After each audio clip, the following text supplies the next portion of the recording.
XRP ETF, there could definitely be some juicy there with news like that. But there's two things getting in the way, and in this video, I'm going to share with you those two things we need to happen, and we're going to talk XRP price action. And we don't live in an echo chamber in this channel, so all viewpoints are welcome. Let's learn from the news, everyone. Just knocked out 7-mile tempo run, getting it done, ladies and gents. Started off with your comments because, yes, you, the viewer, matters most. That's why you're on YouTube. They found a bug. Was it a cockroach? Was its name Jed? That from Before. Talking about SOAR ban launch being canceled. They found a bug, which is good. The bad is that they found a bug and it's been going on for a year. All right. Lester McPherson says XRP and XLM are blockbuster video. Solana and ICP are Netflix. Amazing. Morbid Manatee says, I can only imagine you're whining if they launched with this bug and the entire network took a dump. God, you must be a spoiled brat. So something that's been in the works for a year, right? Where the CEO is like, hey, we're getting ready in 3 days to launch it. And then like 36 hours later, not even, they then have to cancel it. And you're telling me I'm whining? How about over-promising and under-delivering for a product that's been in the works for a year? They announce it's going to launch on the 30th, and right before they announce, Fumbalaya! Luckily, they're not playing in the NFC or AFC Championship because they would be fumbling it on the 20-yard line. Bitcoin sitting at 42,048 ETH, 2267. XRP, highlighted show, we're going to talk about it, 52.6 with XLM melting faces, my guy, at 11.4. By the way, are you paying attention to 88, 50 cent right there? ICP 1235. You know what I'm following on Monday? GBTC. Guess what? We can trade crypto over the weekends, but people in these ETFs can't. We're going to be talking about ETFs. Two things in the way of an XRP ETF. Here's the first one. Spot Ether ETF applications delayed by the SEC. Okay, you know how like ETH has like the golden pass to kind of like do whatever they want?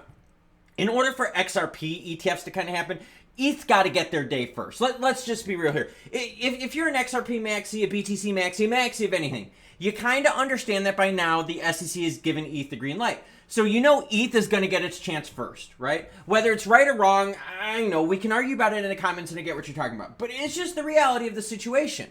The US SEC has commissioned a delayed application by Grayscale Investments to convert its Ethereum Trust product, ETH, into an ETF. One day earlier, the agent did the same thing regarding BlackRock's application for a similar vehicle. So once ETH gets its blessing, then we'll be able to move on to alternative vehicles.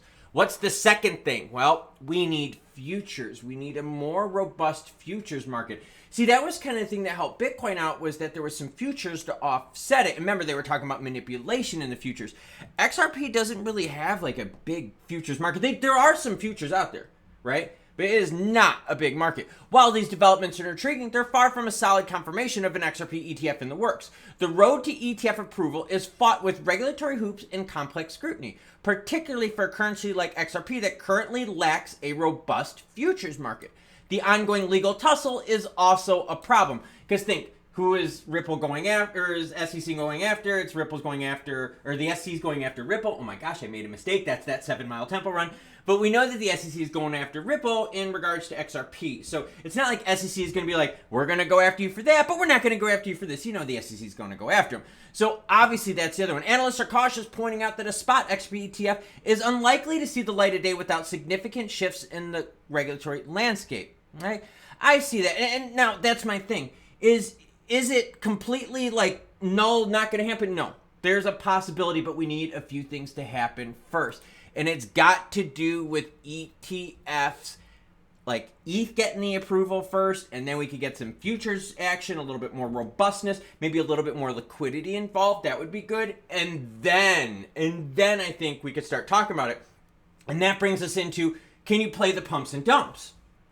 Okay, I get it here. Why are you watching this channel? For the news, right? Why do you watch the news? Do you like it for cool Web3 tale? Is that why you're here? Are you here to get the latest goofy gumdrop NFT drop? The latest airdrop worth nothing? No, you're here for the news, both good and bad.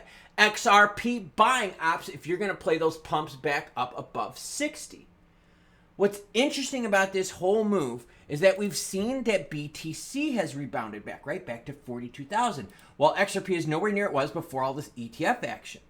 Now, if we start getting some XRP ETF news and we start getting some ETH approvals, right, which gets one thing out of the way, if we start getting a little bit more regulatory action in terms of, hey, once they're done with the case, which is going to be in the next couple months here, well, then it's over. You pay your fine, you pay your penalty, whatever it is, you move on, you start doing things better, right? It sucks that you pay the penalty, but it opens the door, right? What's the deal? Every time one door closes, another one opens. Well, this would be the one that opens. And what else do we need? A little bit more robust action when it comes to the futures market. So there are some things that are in the way, but this is providing us a good opportunity. Now, looking long term, where would you be eyeing these opportunities?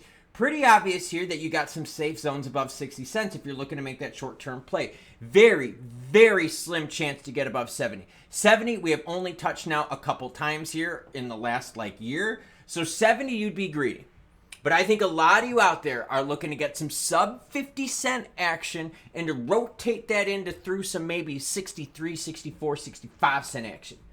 Playing the pump a little 30% move. Now, I'm not telling you what to do because remember, this is a news channel. As always, any article you see in this video, along with all my other ones, will be linked in the description below. I provide you the news, good or bad. Bad news? Well, we got a little bit of ETH ETF action that has to get approved first, right? We need some more futures, some more liquidity for XRP, and we need the case probably to be over before we get that vehicle. But you get those things done, we could make some juicy short-term action, everyone. Are you thinking what I'm thinking?